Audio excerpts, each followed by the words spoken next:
نحمده ونصلي على رسوله الكريم. زما مشرانو کشرانو مسلمانانو ورونو، امید لرم ښه به یې، خیر خیریت سره به یې او د ژوند په مزو کې به یې. یو ځل بیا ستاسو په خدمت کې نوې ویډیو سره حاضر یم. زما دوستانو،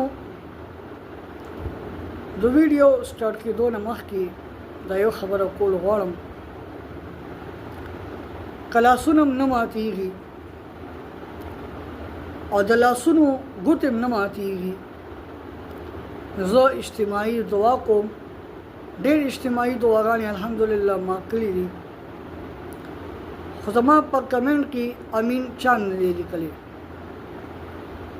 دا ته درخواست دی چې زما دا ویډیو زما خویندې هم ګوري، زما ورونه هم ګوري، زما مشران هم ګوري، چې چا له مخې ته زما دا ویډیو ورځي، برای مهرباني کمنټ کې باید امین ضرور لیکئ. جزاک الله. ربنا ظلمنا انفسنا وإن لم تغفر لنا وترحمنا لنكونن من الخاسرين. الله کریم زمونږ ټول مسلمانانو ګناهونه معاف کړي. الله کریم زمونږ ټول مسلمانانو ګناهونه باندې قلم د عفو راکاږي. الله کریم زمونږ ټول مسلمانانو توبه په خپل دربار کې قبول او منظور کړي. الله کریم زمونږ ټول مسلمانانو خیرمنه خاتمه بالایمان باندې وکړي. الله کریم زمونږ ټول مسلمانانو باندې خپل فضل او کرم وکړي. الله کریم موږ ډېر عاجز یو، کمزور یو، ستا محتاج باندې ډېر خوشاله یو.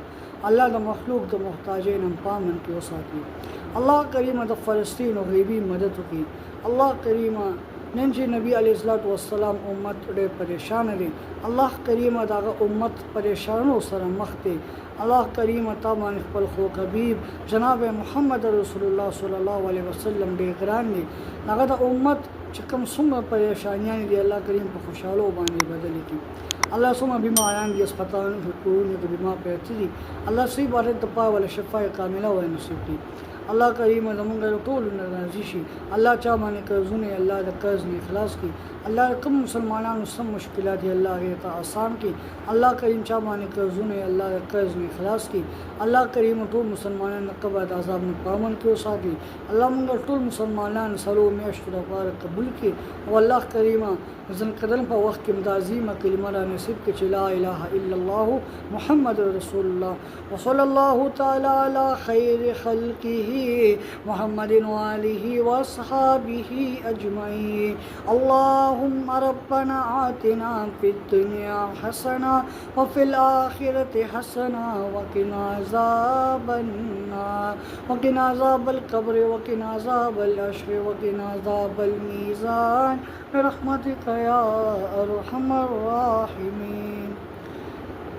او دوستانو، ان شاء الله صبح 3 بجے بعد لائیو سټریمینګ کوم. د علماء کرامو په اړه کې به بیان کوم. الحمدلله مال بیان راځي. نو که تاسو وایئ چې به او د بیان وکړي، نو کمنټ کې یس ضرور لیکئ.